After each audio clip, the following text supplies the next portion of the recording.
북한이 막다 이제는 장마당이라는 막차를 탔는데 겨우 이 국가가 망하지 않도록 연명하고 있는 끈이 이 장마당입니다. 그 정권 평양을 완전히 원점 타격을 딱 해서 핵폭탄이든지 미사일이든지 뭐 죽음의 백조든지 뭐 어떤 특공대든지 들어가서 평양 망하고 어떻게든 빨리 우리 북한 동포들 구해냈으면 좋겠다. 그렇게 생각했는데요. 그게 하나님의 방법이 아닌 것 같습니다. 전 예수 믿는 사람은 나만 잘 먹고 잘 사는 것이 아니고 다른 사람을 살려내야 되는 책임이 있다고 배웠습니다.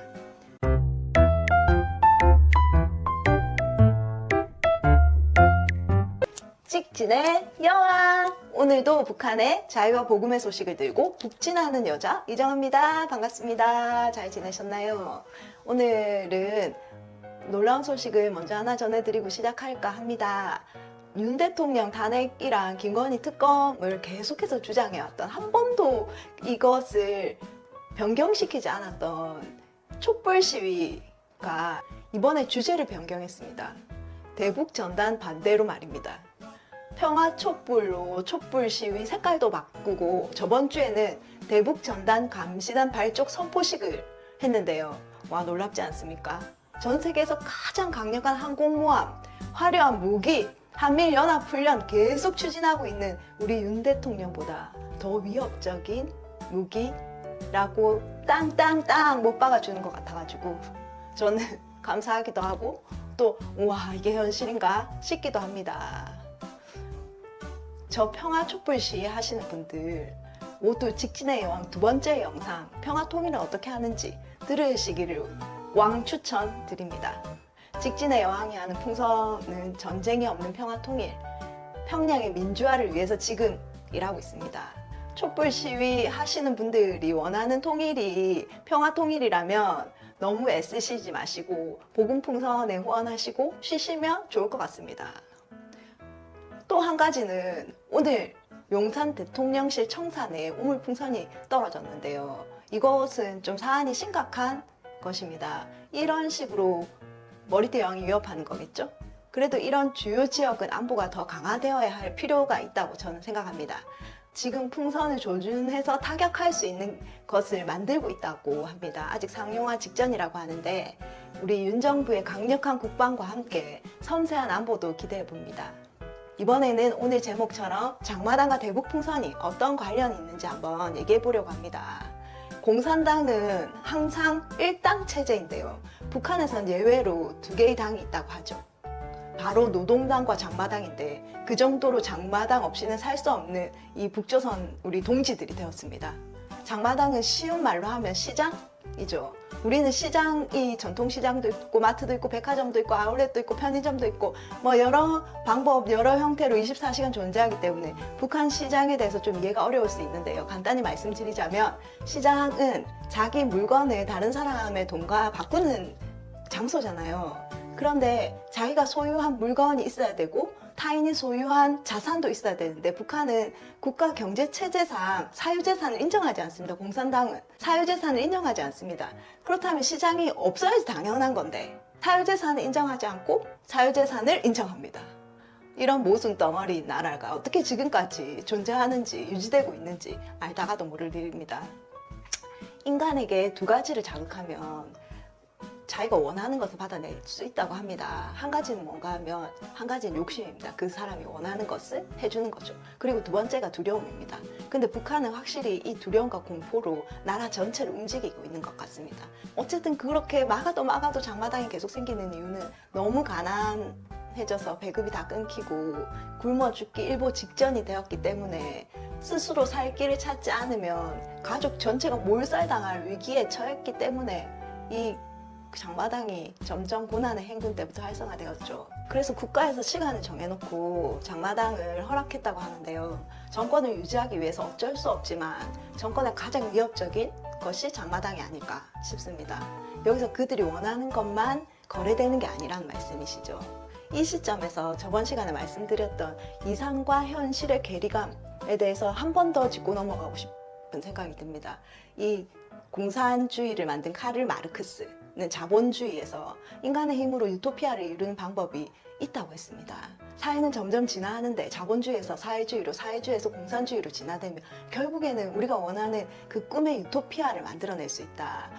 모두가 욕심이 없는 평등한 사회가 된다고 했습니다. 상상만 해도 이상적이지 않습니까? 그런데 이것을 이루기 위해서는 국가에서 모든 경제를 잘 계획해서 나누고 분배하고 이렇게 해야 된다는 이론입니다. 지금 더불어민주당에서 추진하고 있는 사회주의 체제를 이양하는 모든 법, 여기에 맞춰서 추구하고 있는데요. 예를 들어서 살펴보자면 노란봉투법이라든지 최저임금제, 그리고 전세사기법, 전국민 25만원 지원, 상속세 인상, 중대재해처벌법, 임대차 3법, 소득주도 성장 등등 너무 많은데요. 우리나라는 이렇게 해서 국가부채가 1000조를 육박했죠.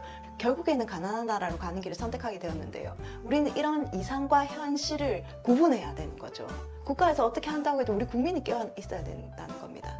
이렇게 저렇게 이렇게 우리가 계산하고 나누고 분배하고 결정해서 시키는 대로만 하면 모두 평등하고 잘 사는 나라가 될 것 같지만 현실은 결국 그렇게 되지 않는다는 거예요.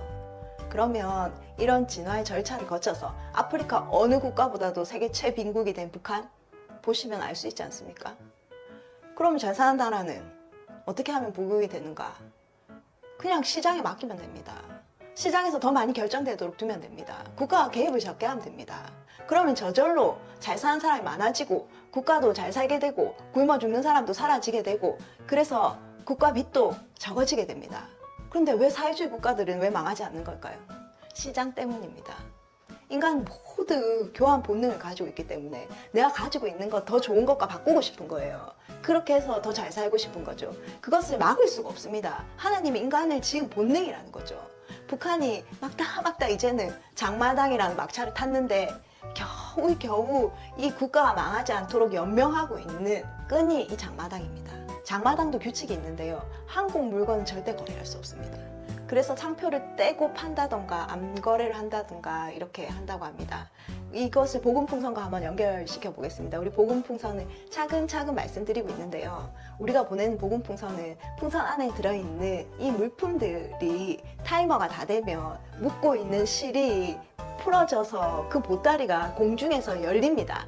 그래서 공중에서 쫙 다 살포되는 방식입니다.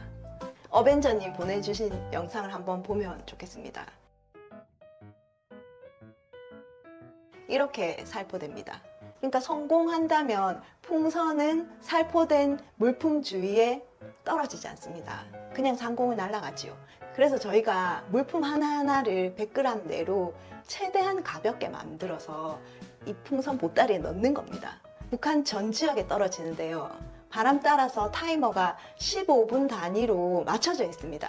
그래서 15분 단위로 계속해서 살포되는 것이죠. 한 군데 떨어지는 것이 아니고 하나하나 물품들이 쫙 살포돼서 떨어졌을 때 라면을 줍는 사람도 있고 그리고 지사제나 종합감기약을 줍는 사람도 있고 또 치약을 줍는 사람도 있고 우유 분말 스틱을 줍는 사람도 있고 또 뭐가 있죠? 건빵을 줍는 사람도 있고 USB 줍는 사람도 있고 또 전단 줍는 사람도 있고 또 맥심 커피 줍는 사람도 있죠. 또 뭐 들어있죠? 양말 줍는 사람, 사탕 줍는 사람 이런 여러 가지들이 들어가 있습니다. 다 기억도 안 나는데 각자 이런 것들을 하나씩 줍는다는 거예요. 그러면 급하면 자기가 쓰겠죠. 근데 급하지 않을 때는 어떻게 할까요? 안 그래도 살기가 팍팍하니까 이것을 장마당에 내다가 팔면서 자기가 필요한 무엇인가와 바꾸는 그런 생각을 하게 되겠죠. 이것이 인간의 본능입니다. 시장은 외부로부터 유입된 물건이 있어야지 활성화되죠. 그런데 지금 모든 국경이 막혀 있잖아요. 이 강력한 통제 시스템에 열려 있는 건 정말 하늘길밖에 없습니다. 제가 그 소각 장면, 머리띠 여왕이 보내준 그 소각 장면을 보니까 커피 믹스가 없습니다. 저거 커피 믹스는 수거하는 군인들이 먹었거나 아니면 시장에 나가서 팔았을 가능성이 크겠다. 이런 일들이 항상 공존하고 있는 겁니다. 저는 이런 생각이 좀 듭니다. 저 악랄하고 야만적인 국민의 고열을 빨아먹는 김정은 정권, 그 정권 평양을 완전히 원점 타격을 딱 해서 핵폭탄이든지 미사일이든지 죽음의 백조든지 어떤 특공대든지 들어가서 평양 망하고 어떻게든 빨리 우리 북한 동포들 구해냈으면 좋겠다. 그렇게 생각했는데요. 그게 하나님의 방법이 아닌 것 같습니다. 이 작은 몇 킬로 안 된 이 복음풍선으로 북한을 여시겠다고 결정하셨나 봅니다. 예수님이 오신 방법이 이 세상에서 제일 힘없고 능력 없고 가난한 처녀 마리아를 통해서 이 땅에 오셨듯이 말입니다. 하나님의 계획은 우리 생각과는 다른 것 같습니다. 저 지금 북한에 양식을 공급하는 것을 하늘에서 공급하시겠다고 계획하신 것 같습니까? 이것을 누가 알았겠습니까? 저도 알고 시작한 게 아닙니다. 그냥 하나님이 인도해 주셔서 여기까지 온 겁니다. 북한 머리띠 여왕이 아무리 묘수를 부려도 하나님 손 안에 있습니다. 어떤 방법도 하나님의 그 북한을 사랑하는 그 방법 앞에서는 아무 소용이 없을 거라고 생각합니다. 직진의 여왕 왜 이렇게 삽니까? 이런 질문 정말 많이 받거든요. 근데 제가 생각해 봅니다. 일제시대 때 그 많은 독립운동가들도 이런 질문을 받지 않았을까? 전 예수 믿는 사람은 나만 잘 먹고 잘 사는 것이 아니고 다른 사람을 살려내야 되는 책임이 있다고 배웠습니다. 그래서 하는 겁니다. 정말 죽어서 하나님 앞에 갔을 때 칭찬받고 싶기 때문입니다. 여러분도 예수님을 믿게 된다면 이 스릴 있는 복음풍선이 얼마나 신나고 즐거운 사역인지 알게 될 것 같습니다. 북한 머리띠 여왕은 자기 수준에 맞게 오물풍선을 보내지만 남한 직진의 여왕과 어벤져님은 남한에서도 가장 아끼고 가장 소중한 것을 풍선에 담아서 북한에 보냅니다. 지금까지 들어주셔서 감사합니다. 또 뵐게요.